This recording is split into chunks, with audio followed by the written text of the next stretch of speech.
এবং ওনার একটা অভ্যাস ছিল, উনি বিকালবেলা কোর্ট থেকে গিয়ে একটু রেস্ট নিতেন। রেস্ট নিয়ে মাঝে মাঝে আমাকে রুমে ডাকতেন, আসো। গিয়ে দেখতাম তিনি একা সোফার মধ্যে হেলান দিয়ে বসে আছে। তাকে বলতো আমাকে বাদাম দাও। উনি বাদাম খেতে খুব পছন্দ করতেন বিকালবেলা, আর আমাকে বলতেন এখান থেকে বাদাম খাও আর চলো দেশ নিয়ে ভাবি কি করার আছে আমাদের। তা আমাকে বলতেন এইটা কি, ওইটার মানে কি খুঁজে নিয়ে আসো, ওইটার মানে কি খোঁজো।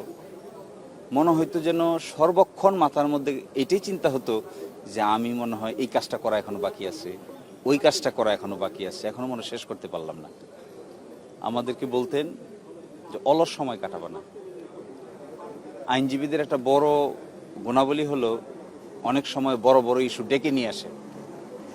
তিনি পাবলিক ইন্টারেস্ট লিটিগেশন করতেন। তিনি বের করতেন যে কোনটা মানুষের জন্য উপকার, এরকম একটা ইস্যু খুঁজে বের করো। এবং এগুলো আমাদেরকে, উনি একটা কথা খুব ভালো লাগতো আমার, উনি আমাকে বলতেন কখনো বড় বাংলা সেন্টেন্স বলবা না, ছোট ছোট লিখবা, এমন ভাষায় লিখবা যেন তুমি বলতেছো, কাউকে যেন বুঝতে অসুবিধা না হয়। এবং দেখবেন আপনি, উনি যখন প্রেস কনফারেন্স করতেন কিংবা আদালতে কথা বলতেন, একটা শব্দের সঙ্গে আরেকটা শব্দ মিলানো যায় না। উনি বলতেন যে আমরা যে কথা বলবো এটা যদি কেউ বুঝতেই না পারলো তাহলে বলবো কেন, বলছি কেন। এবং খুবই ইন্টারেস্টিং মনে হয়েছিল আমার, একদিন আমি আপিলের ডিভিশনে বসে আছি, উনি আসতে একটু দেরি হয়েছে। তখনকার দিনের প্রধান বিচারপতি আমাকে ইঙ্গিত করে বলছেন আপনার সিনিয়র কোথায়। এই কথা বলতে বলতে তিনি দরজা দিয়ে ঢুকে গিয়ে সামনে বসে কোর্টকে বলছেন যে মাই লর্ড, যা কিছু বলার আমাকে বলেন, ওর কিছু বলবেন না, ওর কোনো দোষ নাই, আমি আসতে একটু দেরি করেছি। এবং আমাদেরকে উনি বন্ধুর মতো ব্যবহার করতেন।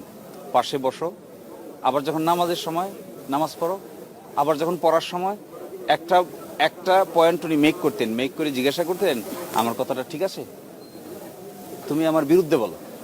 তো আমরা বিরুদ্ধে বলতাম, উনি অনেকক্ষণ ধরে শুনে বলতেন তোমার পয়েন্টটা যদি উনি নিতেন তাহলে বলতেন হ্যাঁ তোমারটা মেনে নিলাম, আর যদি বলতেন যে মেনে নিয়ে নিলাম তখন বললেন তুমি ভুল করছো, তুমি এই জাজমেন্ট দেখো, এই রায় দেখো। অনেকটা তখন মনে হয় আমাদেরকে শিখাইতে চান আমরা বিরুদ্ধে বলতে পারি কিনা। আবার বলতেন এবার পক্ষে বলো, একই ঘটনা একই মামলা, বলছি বিরুদ্ধে বলছো, স্যার এইটা তো বিরুদ্ধে বলছি, বলে এবার পক্ষে বলো, তাই আবার পক্ষে বলতাম। তিনি দুটো শুনতেন, শুনে মনে বলতেন, পরবর্তীতে আমরা ভাবতাম এটা মনে হয় শিখানোর প্রসেস, আমাদেরকে শিখাচ্ছেন পক্ষে বলতে পারি কিনা, আবার বিপক্ষেও বলতে পারি কিনা।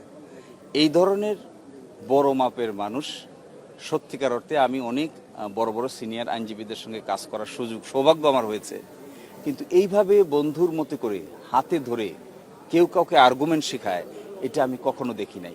খুব ইন্টারেস্টিং। উনি আমাকে বলতেন যখন বড় বড় মামলা আপিলের ডিভিশনের পাশে আমি বসে থাকতাম, বললেন তোমার কাছে একটা নোট নাও, আমার কাছে একটা নোট নেই, আমি যদি কোনোটা ভুল করি তো আমাকে বলে দিবা যে স্যার এই পয়েন্টটা মিস করছেন। একদিন এরকম হলো, উনি বিদেশ থেকে আসছেন, আমাকে বলছেন আমি সরাসরি কোর্টে আসবো, তুমি রেডি করে রাখবা সব। আমি কোর্টে আসছি, রেডি করে বসে আছি, উনি সরাসরি কোর্টে আসছেন, এসে বলছেন বলো কি প্রস্তুতি নিলা। 20 মিনিটে বেশি বুঝাইতে পারি নাই। উনি দাঁড়াইছেন ডায়াসে, দাঁড়ায় আমাকে এক সময় বলতেছেন, আমি দেখি যে একটাও মিস হয় না, যা আছে নোটে সবই বলে যাচ্ছেন। তারপর এক সময় হঠাৎ করে আমাকে ইশারা ইঙ্গিত দাঁড়াইতে বলেন, আমি দাঁড়াইলাম, দাঁড়াই বলে আমি কি কোনো কিছু মিস করলাম, আমি বললাম না স্যার মিস করেন নাই।